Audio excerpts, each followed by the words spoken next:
This video is brought to you by the Off-Road Podcast and Warren Industries. Go prepared. Well, I got myself into a little bit of a pickle here with the LMTV.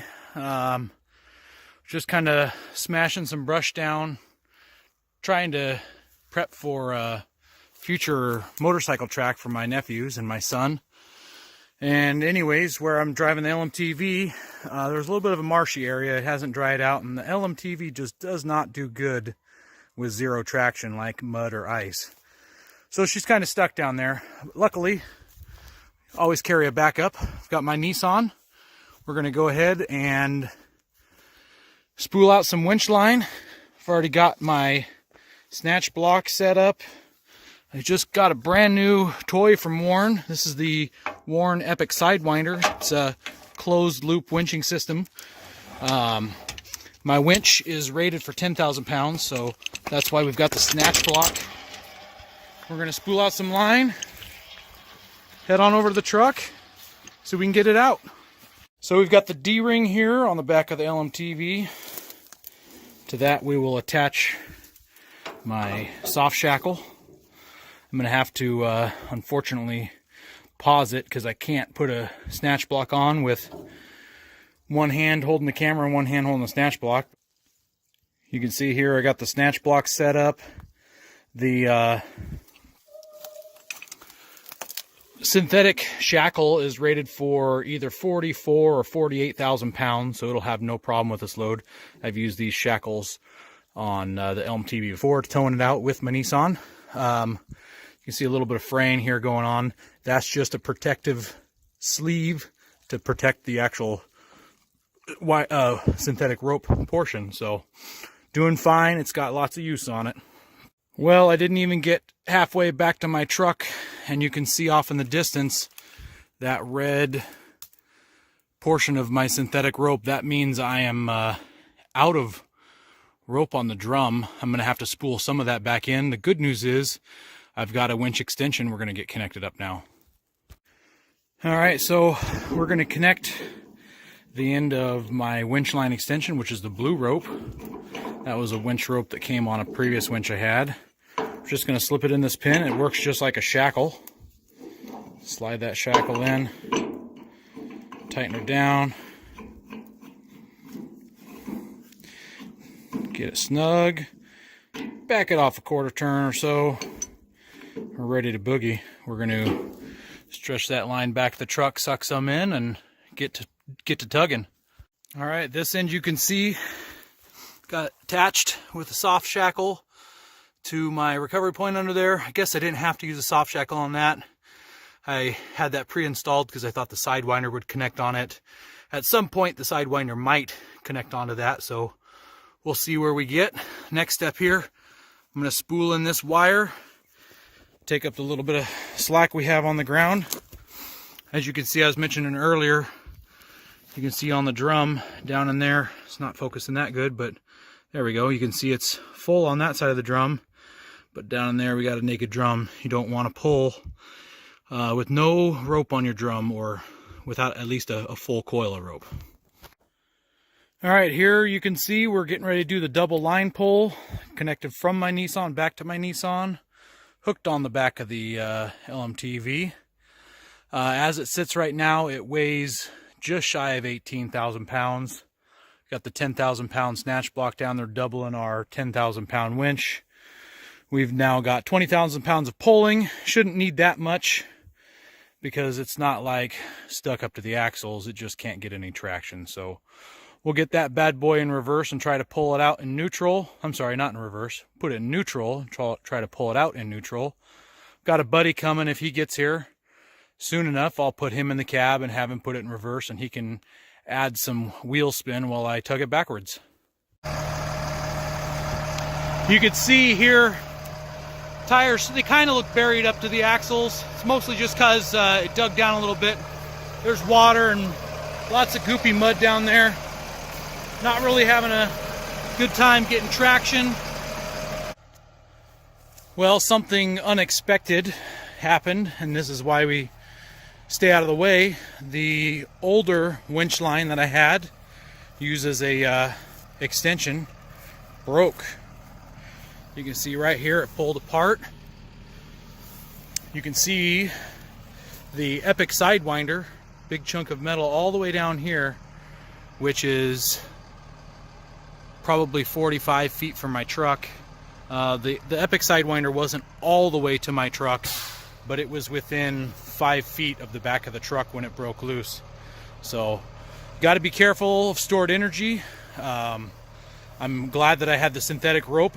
It absorbed most of the energy, unlike a steel line would. So next step, instead of being so far away with my truck, I'm sure in the beginning of this video some people said, why don't you just drive closer? Well, it gave me a chance to try different things, so I am just going to drive closer for this part. Alright, we're all hooked up again. Still a double line pull to a pulley, snatch block.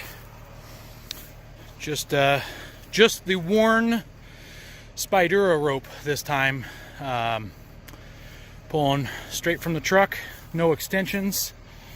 I have it a little bit taut, but not crazy, so I can step over that rope. I'm not in any danger. It's not under tension.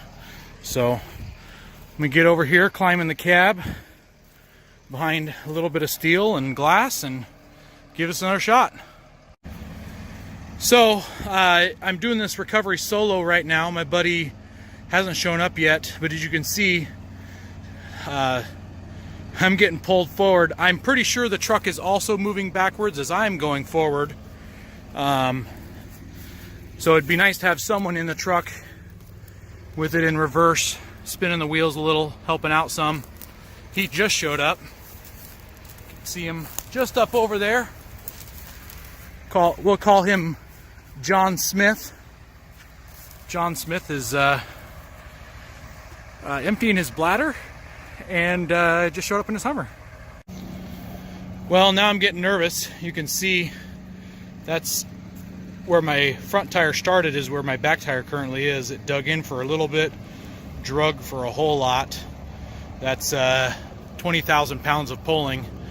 We're going to get the Humvee up and through here, drive him up, anchor to that tree right there.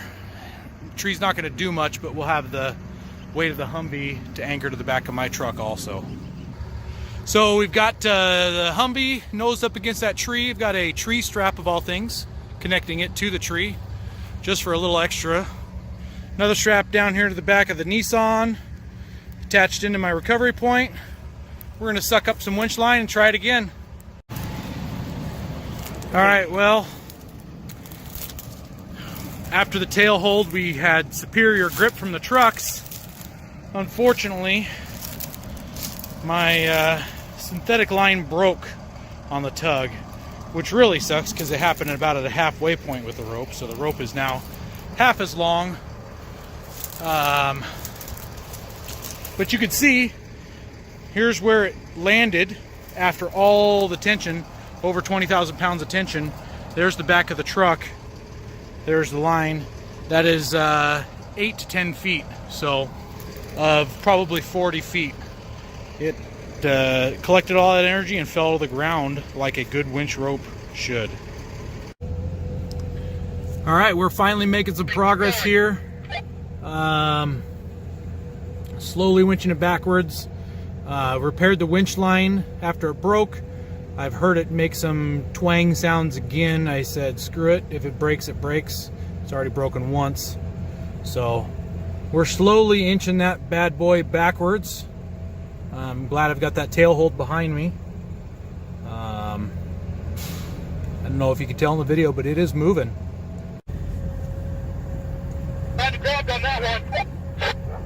All right, we're getting closer. You can see we're gonna have to stop in just a minute and re-pull some winch line.